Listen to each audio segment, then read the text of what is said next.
Hi, my name is Michelle and I'm the City Kids Director at City Church. We care about your kids and we want to invest in them even when they can't be in a City Kids class. So each week we have a fun and engaging lesson for them to watch at home, plus resources that they can use all throughout the week. Check out the City Kids webpage for details or text KIDS to the number below to check it out. What's up, guys? Welcome to City Church Online. My name is Maddie. Thank you guys so much for joining us today. If you are new to City Church, we would love for you to take a minute and fill out our digital Connect card, available either in the chat on the online platform, or you can text NEW to the number below, and we will donate $5 in your honor to a feeding center that we help to support in the Philippines. This helps us get to know you a little bit better, as well as answer any questions that you might have. We also just want to take a minute to say thank you so much to everybody that gives at City Church. Because of your radical generosity, we get to do what we do here, and we are so grateful. If you would like to be a part of what God is doing financially through City Church, you can text GIVE to the number on your screen, or you can click the link in the chat on the online platform. Remember, you are not just giving to a church, you're giving through a church. Some quick announcements for you guys. Here at City Church, we believe that prayer is the first response, not the last resort. So if you or anybody that you know of needs prayer, our staff and our pastors would be honored to pray for you. So you can click the link in the chat on the online platform or text prayer to the number below. Growth Track. This is our Next Steps class where you can learn a little bit more about who we are, what we're all about, and how to get plugged in. So you can text GROW to the number on your screen or click the link in the chat on the online platform and we will get you more information on that. We also have city groups continuing to meet throughout this season. We have groups on Sundays, Mondays, Wednesdays, and Thursdays. We would love to get you connected and encouraged in this season. Just because we are socially distancing does not mean that we have to relationally distance. So you can click the link in the chat on the online platform or text GROUP to the number below. Lastly, City Church continues to be a church that is in the city and for the city. Please feel free to reach out with any needs, ideas, or opportunities that you may know of so we can serve our city well together during this time. Thank you guys so much again for being here. Enjoy the service.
Hey, welcome to City Church. We're glad you're here. Sing with us. People come together, strangers, neighbors, our blood is one. Children of generations, of every nation, come. So don't let your heart be troubled. Hold your head up high, don't fear no evil. Fix your eyes on this one truth. God is madly in love with you. Take courage, hold on, be strong. Remember where our help comes from. Whoa, whoa, whoa. Come on, we sing.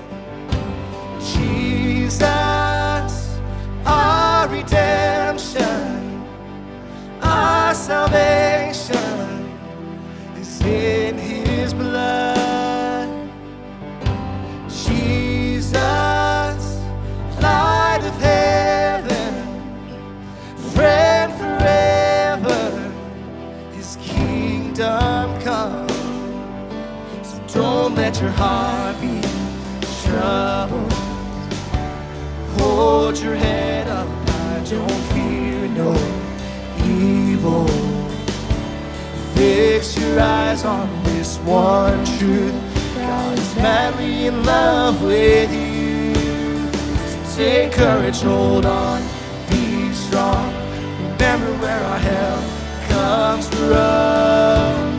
Whoa, whoa, whoa,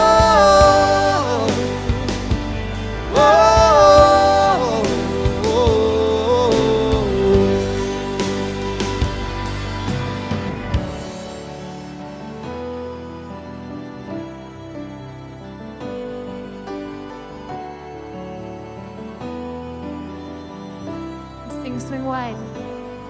Swing wide, all you heavens.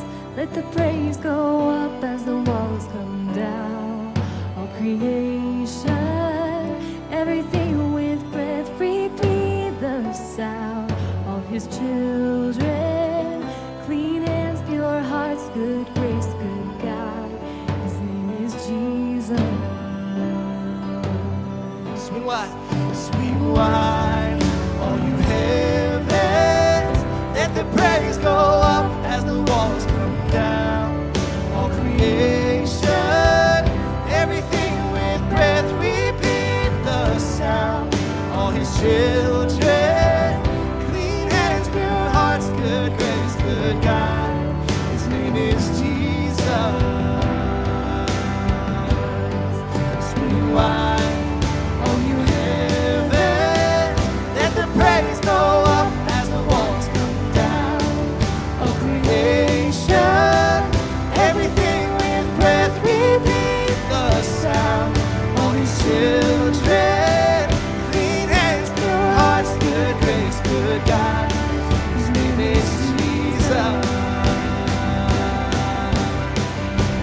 Jesus, our redemption. Come on, we sing.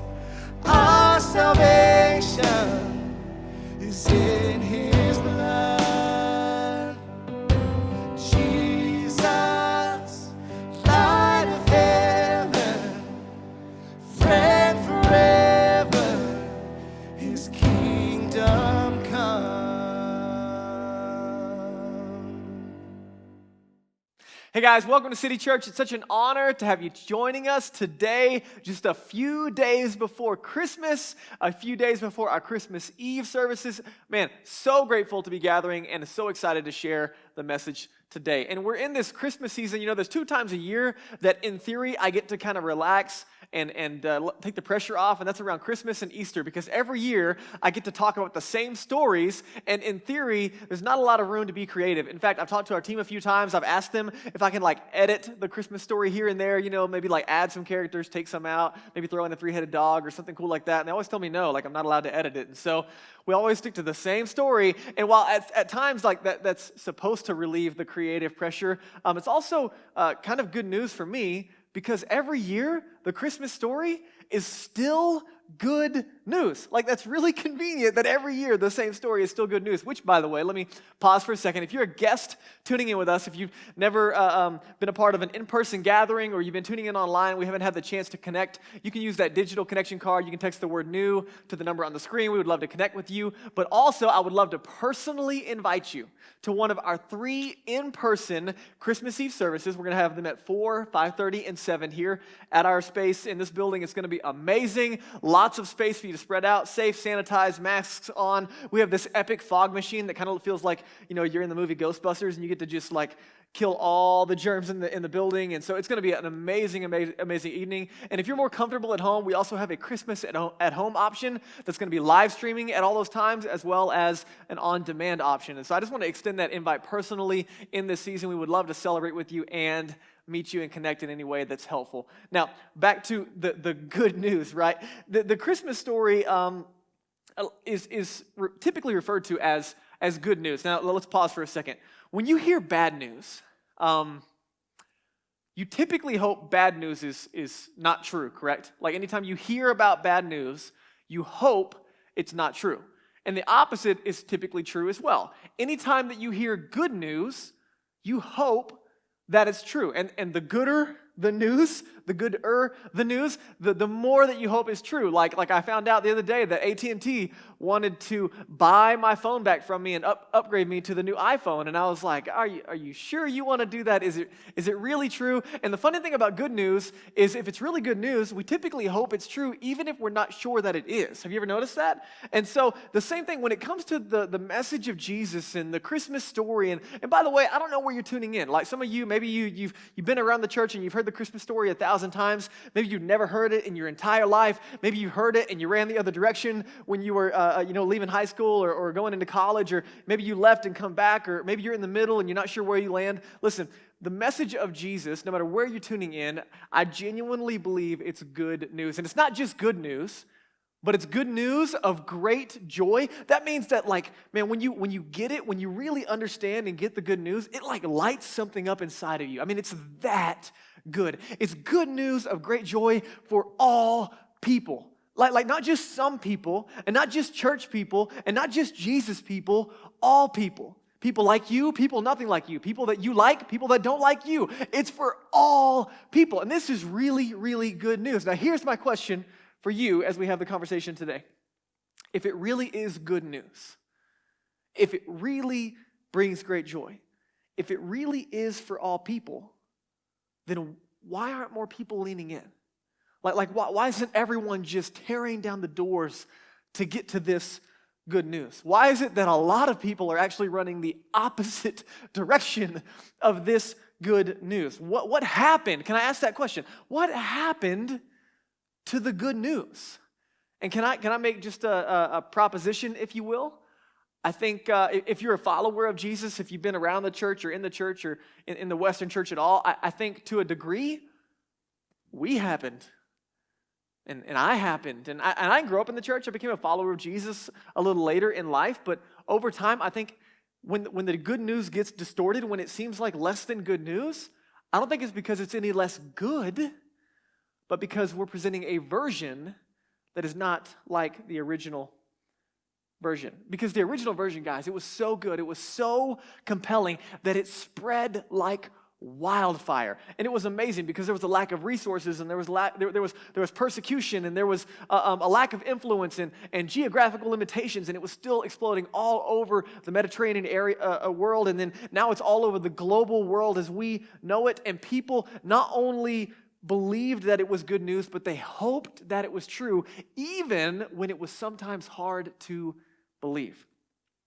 And so some of the things that I think have happened in our Western world, is part of it is we have kind of Americanized the good news. Andy Stanley calls it the pick and choose good news, or we kind of take it and we pick and choose the parts that work best for us.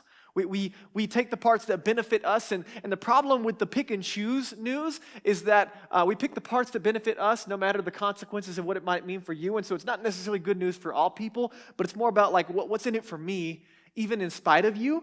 Not only have we Americanized it, but we've also like anti-intellectualized the good news. And so there's an entire generation and there's an entire ideology around the good news that says, hey, don't ask hard questions. You just got to believe. Just believe, okay? That's all you need to do. There's also been this internalizing of the good news, and not in the good way, right? But rather, it's become way more about what you believe and way less about the way that you live and what you do. And not only that, but I think you've seen it. I'm sure you've seen it over and over again. It's been politicized, which gets away from the original version and the original goal. And so when you and I allow the pick and choose news to become our version of the good news, if there's ever a point in time when my version of the good news, if there's ever a point that it's not good news for everyone, think about this. If there's ever been a point in time when you've heard a version of the good news that wasn't good news for everyone, then that news, it's not the original good news. And that, my friends, is good news. Because if you and I can get back to the original good news, the good news that Jesus actually did come to bring, it really is good news of great joy for all people. And that means it's good news for me. And it's good news for you. And when it comes to this good news for everyone, what that means for you and me is that it's also going to be good news for the people that are not like you and me. And the people that don't like you and me, and maybe, quite frankly, the people that we don't like. Maybe it's your ex-husband that it's good news for, or your ex-wife. It's that mean relative that you wish didn't come around the holidays. It's that crabby boss that you wish you could replace. It's that weird neighbor that you really have a hard time loving. Unless you are that weird neighbor, then it's for you, okay? But right, the good news is good news for everyone. And if it's not for everyone, it's not for anyone. The original is for everyone. And here's the beauty of this conversation, and I know we're spinning circles, and that's on purpose to hopefully help you not forget it. But you have never met anyone, hear me, you have never met anyone on the planet, face to face, eye to eye. You've never met anyone for whom the good news was not good news, even if you didn't like them or they didn't like you. So here's my question for today. If you and I, if you're a follower of Jesus, or if you've been a part of the church, I'll just take my own responsibility. If I'm part of the problem when it comes to the good news feeling or seeming like a version of less than good news, then we got to ask the question, am I good news? Right? Because Jesus, he invites me to follow him, and he says, hey, not only am I the light, but you're the light, and we're going to have this conversation, but he says, hey, I'm going to communicate this good news in and through you if you're my follower. So then I've got to ask the question, am I good news? Are we good news? Is City Church in this community in Boulder good news? Are we bringing great joy? Is it for all people? Can I be honest? I'm not always good news. Are you? Right? I wish I was good news every time I walked in my home. I wish I was good news in every relationship, but quite frankly, I'm not. And you probably aren't either. And so what would it look like? What would it look like to be good news of great joy for all people? What would it look like if every person who's a part of the community of City Church, what would it look like if every follower of Jesus in Boulder, what would it look like if every follower of Jesus in this nation, what would it look like? What if everyone really was good news of great joy for all people? Even if it was sometimes hard to believe, I believe we start to see changes in our world, in our communities, in our families, in our relationships, because even if it's hard to believe, when it's really good, people hope that it's true. And so Jesus, right, he would consistently invite us into this conversation. He'd say, hey, you know what the demonstration, it's not enough to believe good news, right? He didn't say, hey, people are going to know that you're my followers by what you believe. He didn't say that. Over and over again, Jesus said, people are going to know you're my followers by the love that you have for one another, by the way that you demonstrate this good news. The good news is only good when it's moving in action, when it's being demonstrated. It's not enough to be on a paper or hanging on your wall somewhere or demonstrated because you have this little piece of cross, necklace jewelry or something you hang on your wall in your home and your belief somehow lines up and that equals good news for all people. He says, no, it's by the way that you love that people are going to finally start to get this. In another place, he said, hey, this is how it works. If you're a follower of Jesus, you're the light of the world. Now, listen, if you're not a follower of Jesus, lean in, because what I'm going to do right now is I'm going to bring us back to the original version. And so maybe you've been exposed to a version that is a little bit tainted or a little bit Americanized or Westernized or politicized or whatever it is. So just come back to what did Jesus have to say about it and just see if this is maybe a little more compelling for you like it was for me when I first heard it for the first time, for really, really got it, okay? Jesus is talking to followers. He said, if you're a follower of me, you're the light of the world, meaning the lights finally came on. You ever had one of those moments like the aha? Like the lights came on, right? He's saying, you're the light of the world, meaning, man, my light, Jesus, he said, I'm the light. So when he came into your life, when his light intersected with your life, he says, now you are the light of the world. The lights came on. You see yourself in a different way, a way that you've never seen yourself before. You see others in a way that you've never seen them before. You see God in a way that you've never seen him before. You see your enemies in a way that you've never seen them before. Everything is different because the lights came on. He says, you are the light of the world. And he goes on and he says, so let your light shine before others so that what? So they might see something, right? Not because of what you believe. You're not the light of the world because of what you believe or a book that you carry around. You're the light of the world, and people are going to see something. It's by what you do. It's by your good deeds. And check this out. He says, when you live in such a way as a follower of Jesus that you're personifying, you're demonstrating this light internally and externally. He says, as that thing shines and people see your good deeds, you know what they're going to do? They're going to look up, and they're going to glorify. That word also, it can mean magnify. It's going to blow up in a good way. It's going to become really, really obvious. And you're going to glorify your Father in heaven. Here's what he's saying. As you and I live out this life, people are going to connect your good deeds with your good Father. You see this? This is monumental. He says this is why it's good news. It's good news because it's actually good for people. And when people see your good, they connect it with your good Father. It's amazing. And friends, listen, if you're a follower of Jesus, you might be the only light that someone's ever going to get. And friends, in this season, maybe now more than ever, in the middle of COVID, in the middle of everything going on in our country and in our world, this might be the most important time in history to be light to those around you. And so Jesus invites us to personify good, to magnify good.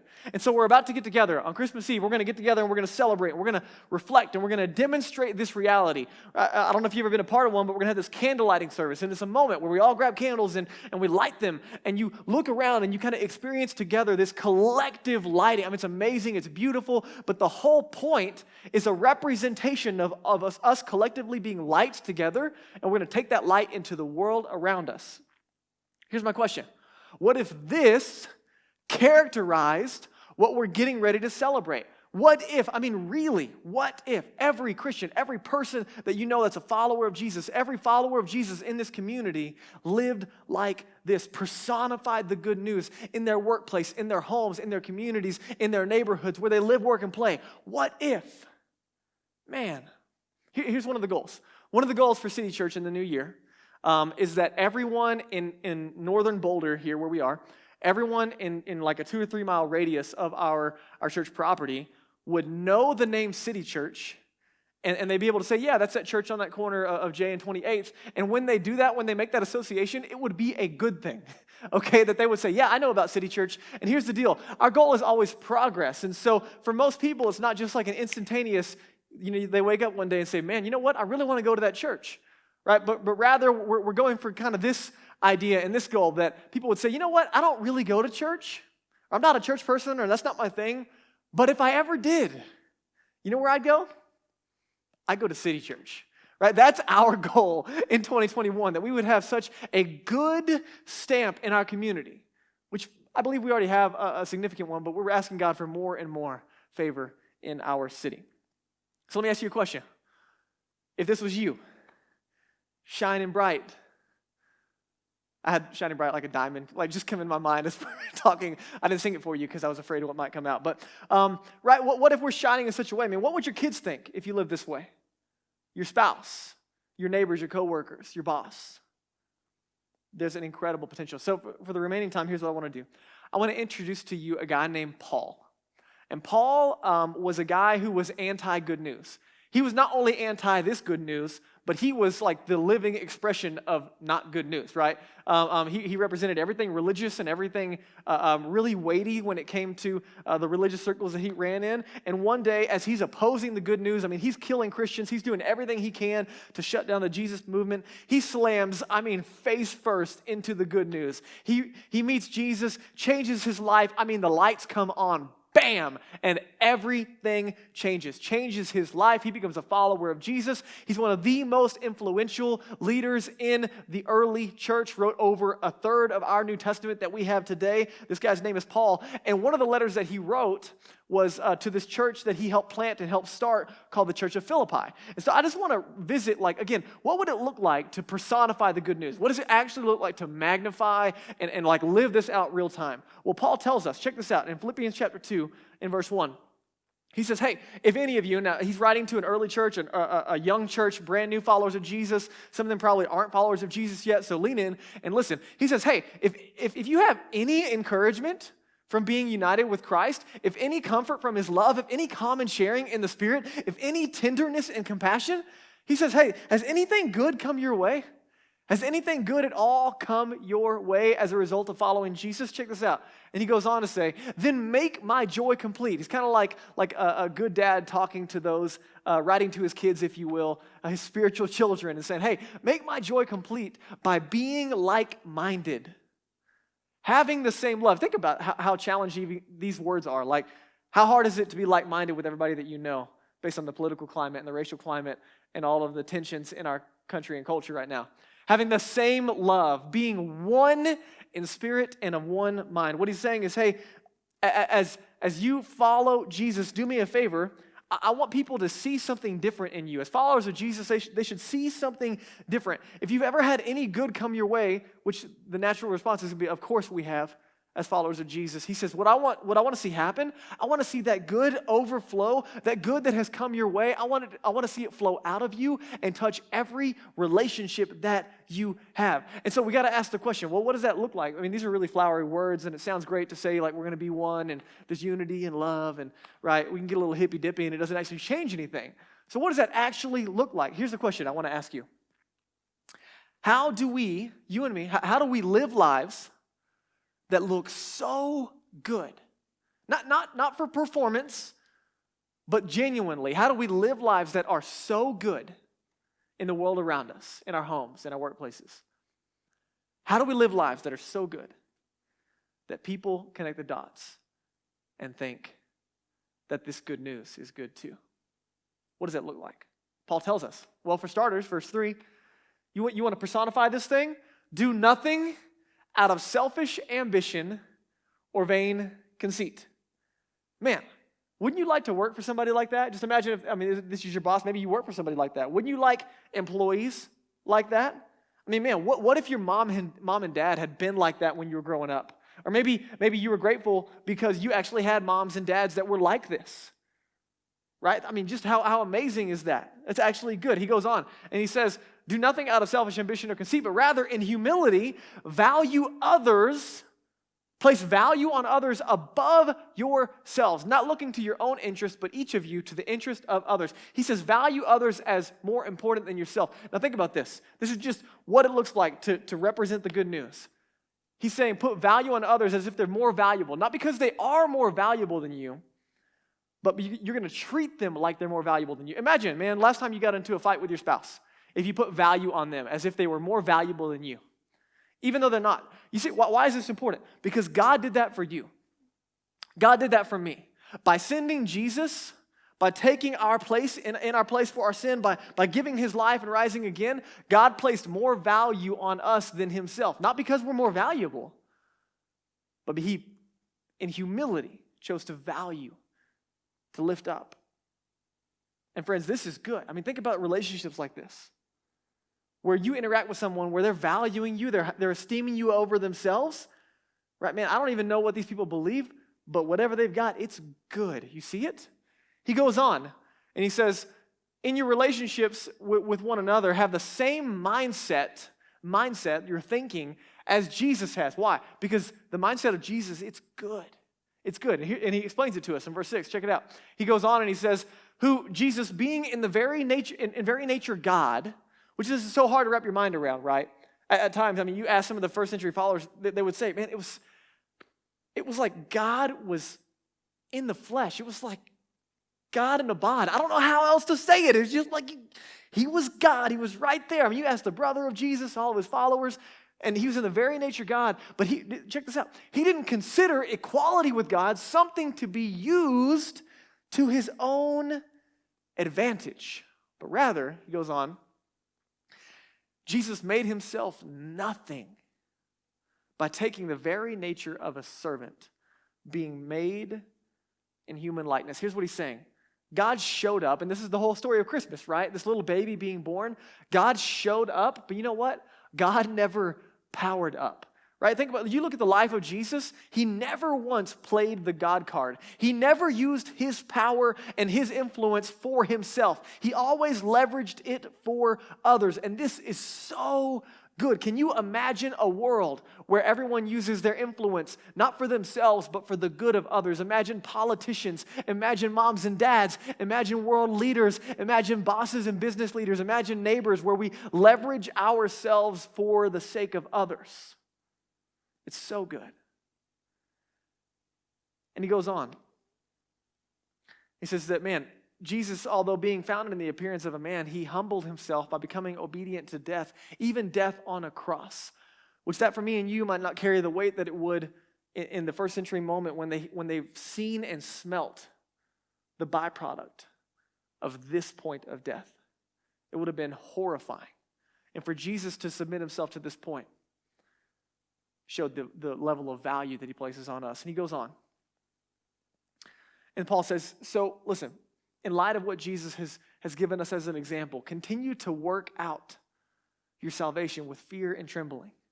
For it is God who is working in you to will and to act in order to fulfill his good purpose, right? He's saying, man, keep working it out. Like God wants to squeeze all of that good out of you to where it's overflowing into every relationship that you have. And he says it's all connected to his good purpose. What's his good purpose? It's the good news that God sent his son into the world to bring everyone back into relationship with himself. It is that good purpose and that good news that he is working in and through you and me. And he goes on and he encourages us. So he says, hey, listen, so do everything without grumbling or arguing. Man, how challenging it would it be? This should be do anything without grumbling or arguing, right? Like, man, that would be quite the feat for me and you. Do everything without grumbling or arguing so that you might become blameless and pure. You know what this word means, blameless? It doesn't mean perfect, right? I think sometimes we think that they're like without blame. No, what it means is that you own up to everything so consistently and so quickly that people can't blame you, right? You get in a fight, you get in an argument, and they're going to, they're like, oh, you know what, man, they messed up in this way. They said this, they did this, I'm going to go get them. And then they're getting ready to it. Oh, you know what, he already owned to that. Like, man, he already said he was sorry. He already owned it and said he did it, and he's making progress. Dang it, right? Every time I try to get him, like they've already owned up to it, right? He's saying, man, live your life in such a way that you're blameless, that people can't blame you because you own everything. You recognize that you're not perfect, but you're moving in a direction that says, man, I want to value you and others. And he says, as you live that way, don't be like, you're like children of God without fault in a warped and crooked generation. Warped meaning this me first alignment of a generation, right? That's about me and not you. And then check this out. He says, man, when you live in this way, then you will shine. He echoes the words of Jesus. You're going to shine among them like stars in the sky. You live in this way, you're going to shine. Imagine a world, guys. Imagine relationships. Imagine a city. Imagine a workplace. Imagine a neighborhood where people hope that what they see in me and what they see in you, that people hope what they see in us is actually true because it looks so good. Imagine a world where we don't have all of our stuff together, but we know someone.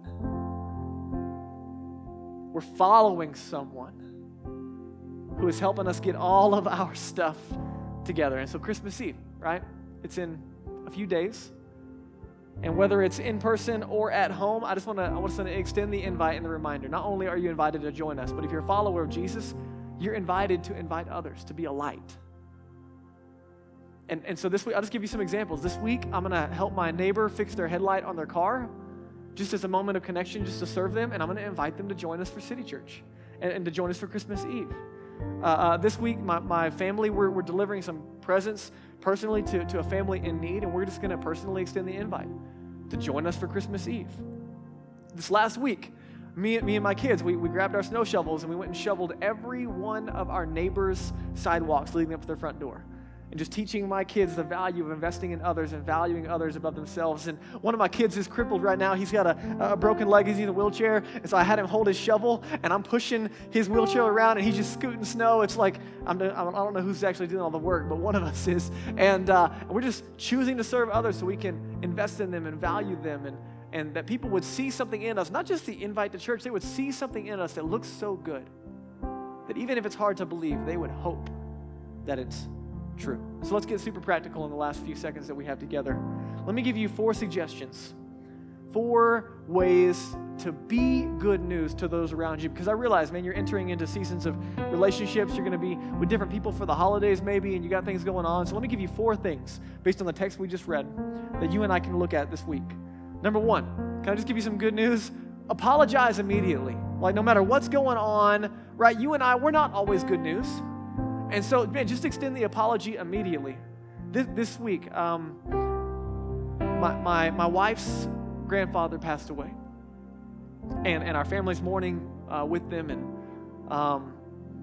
I walked into the house, and my wife Danielle, she was on the phone with her mom, and I heard them making some plans about Christmas Eve, and they're trying to come up here, but they're trying to figure out the funeral. And so I walk in, and I'm all in business mode. I just got out of a meeting, and I walk in, and I hear them making plans. And so I interject myself into that conversation, trying to help them figure out the plans for Christmas Eve, and who's watching the kids, and who's going where. And I just kind of interject myself into the situation without paying attention to what's going on, realizing that she just lost her dad, and she just lost her grandpa. And long story short, I came across as just, totally insensitive, like a complete idiot. And once I got on the phone and I realized that I just had hopped into one side of a conversation and I missed it completely, I didn't get a chance on that moment. But 30 seconds later, I tried to call her back and she was on the phone, so I missed her. And so I called my wife's mom, and then I shot her a text message and I said, I am so sorry. I was not good news in that moment. That was a moment for me to say, I'm so sorry. And we're grieving with you. And all I did was try to help make some Christmas Eve travel plans. Just say you're sorry. Just own it immediately. You'll enjoy that time a lot better this week as we demonstrate the good news. Number 2, forgive quickly. Forgive quickly because, man, it's going to happen. Feelings are going to get hurt. Stupid is going to take place. And you and I have the opportunity to extend forgiveness even when it's not deserved, even if they don't ask for it, to demonstrate that good news. Number 3, defer habitually. Defer simply means you first. Over and over again. You just, in every relationship, in every moment, you first, you first, you first, you first. In the simple things, in the small things, and who's eating first, into the big things, in the conversations, in the conflict, and relationships. You first. You know why? Because a king was born. And as we celebrate Christmas, it's about a king being born, a king who gave his life for his subjects instead of having his subjects give their lives for him. You first. And lastly, give sacrificially.